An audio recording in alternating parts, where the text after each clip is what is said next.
প্রিয় দেশবাসী, আপনারা দেখেছেন যে আমাদের উপরে এখানে ছাত্রদল, যুবদল, বিএনপি, সন্ত্রাসী ক্যাডাররা কিভাবে হত্যার উদ্দেশ্যে নারকীয় হামলা চালিয়েছে। আমরা যখন সদর হাসপাতালে ট্রিটমেন্ট নিতে যাচ্ছিলাম, আমাদেরকে ট্রিটমেন্ট পর্যন্ত নেয়ার জন্য ঢুকতে দেওয়া হয়নি। সেখানে আমাদের উপর অতর্কিত হামলা চালানো হয় এবং সেই জায়গায় আপনারা ভিডিও দেখবেন যে ছাত্রদলের কিছু সন্ত্রাসীরা আমাদের একজন ভাইকে কিভাবে মাটিতে ফেলে 10-12 জন মিলে হত্যার উদ্দেশ্যে তাকে পিটাচ্ছিল। এবং ওই জায়গায় আমাকে যখন রড দিয়ে মারতে আসা হয়, আমার হাতে সামান্য লাগলেও আমার এই ভাই আমার সামনে ছিল। আপনারা দেখবেন তার এই শরীরে এগুলো সব রডের দাগ। এই যে সামনে পিছনে যেভাবে পেরেছে তাদেরকে এইভাবে মেরে ফেলার জন্য রীতিমতো তার উদ্দেশ্য ছিল যে আজকে 2-1টা লাশ এখানে ফেলে দিবে, সারা বাংলাদেশে এনসিপির কথা বলা বন্ধ করে দিবে, এনসিপির রাজনীতি যেন কেউ না করে ওই ভয় তৈরি করবে। দেখেন আমাদের এই যে ভাই, ওনার আপনারা দেখেছেন ইতিমধ্যে একজনকে সিলেট এমএজি ওসমানী মেডিকেল কলেজে রেফার করা হয়েছে, ওনাকে এখানে নেই ভর্তি করতে দেয়নি। ছোট্ট ভাই আমাদের হয়তো 9-10 বা কলেজে পড়ে, ওর চোখে রডটা দিয়ে রীতিমতো এভাবে খোঁচানো হয়েছে। ওর ওই চোখ আমি জানি না, আল্লাহ মাফ করুক, যে কোনোদিন দেখতে পারবে কিনা দুনিয়ার আলো। আমাদের এই ভাইকেও সেম ভাবে দেওয়া হয়েছিল, ওনার চোখে একটু নিচে লেগেছে কিন্তু এটা পুরোটা কালো আছে, এখানে সেলাই পর্যন্ত দেওয়া লেগেছে। আমাদের একজন বোন আমাদের সাথে ছিল, হাসপাতালে গিয়েছিল, বোনকে হাসপাতালে ওইখানে তার গায়ে হাত তোলা হয়েছে, তাকে পিটানো হয়েছে এবং অলরেডি ওখানে অ্যাম্বুলেন্সে একজনকে তোলা হয়েছে যার পায়ে ফ্র্যাকচার হয়েছে। আমাদের এনসিপির যিনি সদস্য সচিব জেলার, তার হাতের এই জায়গাটা একদম গুঁড়া হয়ে গেছে, সরাসরি তাকে নিটোরে রেফার করা হয়েছে ঢাকায় পঙ্গু হসপিটাল যেটা।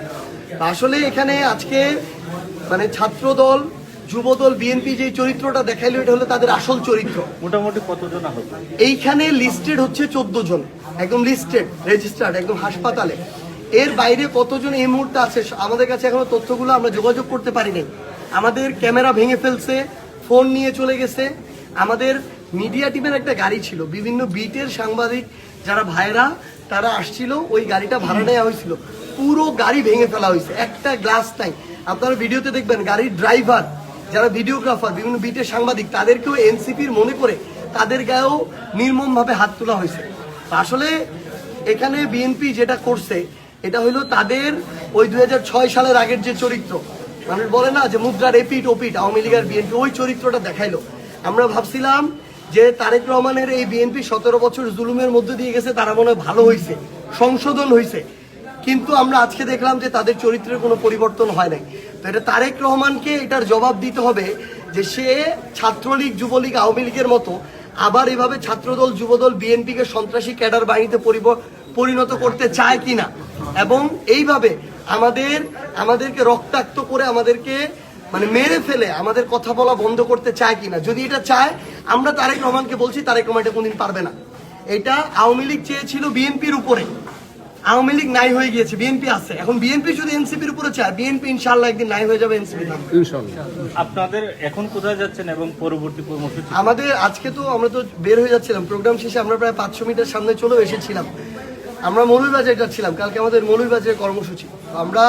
আমাদের কয়েকজন ভাইকে Sylhet MAG Osmani medical college refer করা হয়েছে, আমরা ওইদিকেই যাচ্ছি। এবং আমরা অবশ্যই আপনারা দেখবেন যে এরা ছাত্রলীগের মতো যেই সন্ত্রাসীটা ছাত্রদলের আমার ভাইদেরকে নির্বিচারে মারলো, যার ভিডিও আছে, রড দিয়ে মারলো, অস্ত্র দিয়ে, ওই যে এটা বলে চাইনিজ কুড়াল ছিল, আমার গাড়িটাকে শেষ করে ফেললো। সে এখন তার নাম ইমন নাকি ইমন, সেই ছাত্রলীগের কুখ্যাত সন্ত্রাসী, জিকে গৌসের সন্ত্রাসী, সে হসপিটালে ভর্তি হয়ে নাটক করতেছে। তো এই সন্ত্রাসীরা আবার দেখবেন মামলারও গিয়ে নাটক করবে, দেখবেন ওরাই গিয়ে আগে মামলা করবে, একদম ছাত্রলীগের, আওয়ামী লীগের চরিত্র। কিন্তু আমরা এটার আইনগত ব্যবস্থা নিব।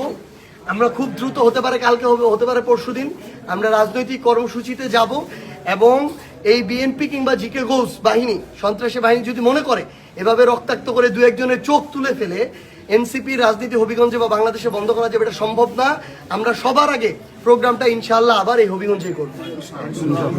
ধন্যবাদ।